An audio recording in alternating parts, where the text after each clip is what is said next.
That's according to the explosive new reporting from the Washington Post's Bob Woodward, the same reporter who broke Watergate, now breaking this story along with CBS's Robert Costa. A 7-hour, 37-minute gap in President Trump's phone logs on January the 6th. Those logs handed over to the committee investigating the attack.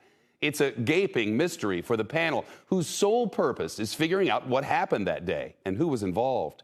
According to the Post, the logs show the president made calls throughout the morning of January 6th.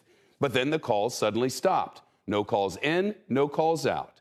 Nothing during the entirety of the insurrection. According to the White House Daily Diary obtained by the Post, the last call was made in the morning at 11:17 to an unidentified person. That's the last one listed on the logs until the evening. There's no mention of any other call made until 6:45 p.m., 7 hours, 37 minutes later. During that time, the mob stormed the United States Capitol, breached the barricades, broke the windows, beat and abused Capitol police officers, desecrated the halls of Congress, and reached the floor of the United States Senate. Now, we know President Trump made some calls during that 7-hour, 37-minute gap. We know he called the House Minority Leader Kevin McCarthy, for example. We know because Kevin McCarthy said so on TV by phone that day to CBS. I've spoken to the president. I asked him to talk to the nation to tell him to stop this. So why isn't that call on the official White House call log like it's supposed to be? And how many more are there? The Washington Post reports the committee is looking to see whether they even got all of the logs.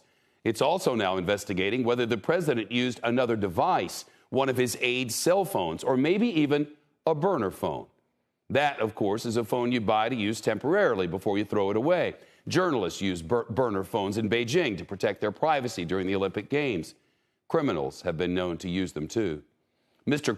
Trump said in a statement responding to the Washington Post, "I have no idea what a burner phone is. To the best of my knowledge, I have never, ever heard of the term."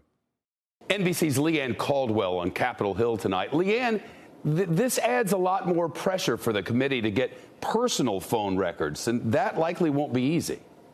It's not going to be easy, Shep, and there's a couple reasons for that. First, the committee has not even yet figured out what telephone Donald Trump used in that 7.5-hour gap. When we reported a version of this story a couple months ago, the committee was trying to figure out if it was a different White House number, if it was a burner cell phone, or if it was just logs being withheld from the committee. So they don't even know yet what number these calls were made. And then generally speaking, as far as phone call records are concerned, there's members and people whose records have been subpoenaed who are putting up a big fight about this, including people like Stephen Miller, who says it's an invasion of privacy. GOP leader Kevin McCarthy has advised people not to cooperate and had told that the telecom companies that they also should not comply with these requests from the committee. So getting phone records has proven to be very difficult. They've obtained some,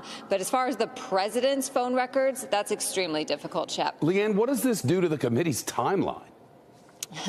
Great question. The committee seems to be moving forward. They still plan to hold hearings in late spring, but that's not going to be the end of their investigation. That's just going to be kind of a halfway point, and they don't have a lot of time. We do know that Kevin McCarthy has said that if Republicans take control of the House of Representatives, that he is not going to continue this committee in its current form. And so they are racing against the midterm clock. Democrats are, because it's very well that this committee could be dissolved if Democrats lose control of the House, Shep. Leanne Caldwell, thank you.